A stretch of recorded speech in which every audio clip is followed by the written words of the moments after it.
স্থানীয় জনপ্রতিনিধিরা গা ঢাকা দেওয়ায় ব্যাহত হচ্ছে নাগরিক সেবা। এ নিয়ে বিস্তারিত জানাতে ময়মনসিংহ থেকে ইলিয়াস আহমেদ ও বাগেরহাট থেকে যুক্ত হচ্ছেন সহকর্মী এস এস সোহান। প্রথমেই চলে যাচ্ছি ময়মনসিংহে। ইলিয়াস, স্থানীয় জনপ্রতিনিধির অনুপস্থিতির কারণে কি ধরনের সমস্যা তৈরি হচ্ছে?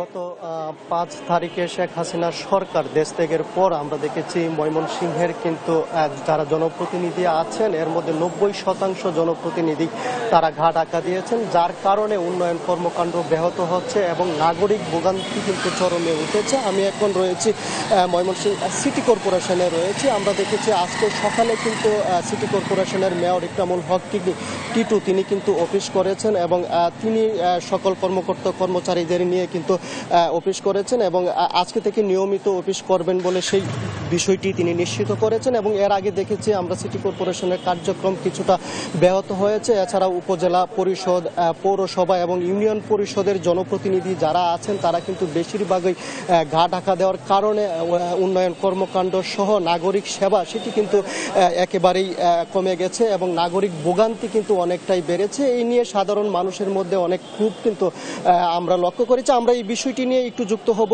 নাগরিক সমাজের নেতৃবৃন্দ আছেন আমার সাথে, যুক্ত হবেন ময়মনসিংহ মহানগর সুজনের সম্পাদক আলী ইউসুফ। জানতে চাই, এই বিগত কয়েকদিন ধরে নাগরিক ভোগান্তি বেড়েছে, জনপ্রতিনিধিরা গা ঢাকা দেওয়া, এই বিষয়টিকে আপনি কিভাবে দেখেন?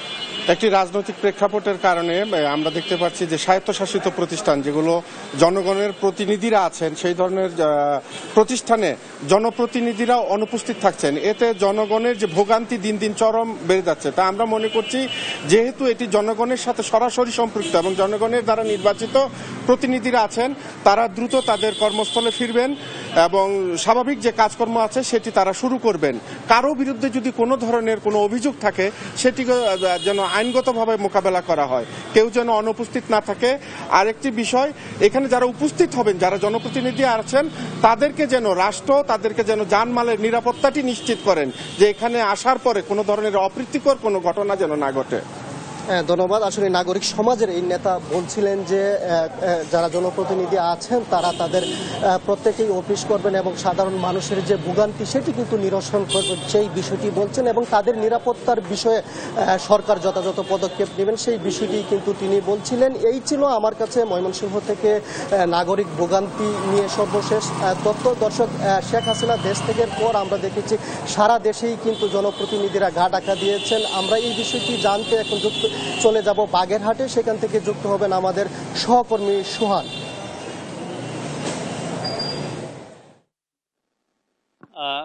৫ তারিখের পর থেকে কিন্তু বাগেরহাটের সকল উপজেলা, ইউনিয়ন পরিষদ এবং পৌরসভার জনপ্রতিনিধিরা গা ঢাকা দিয়েছেন। কেউ কেউ কিন্তু দেশ ছেড়ে পালিয়েও গেছেন।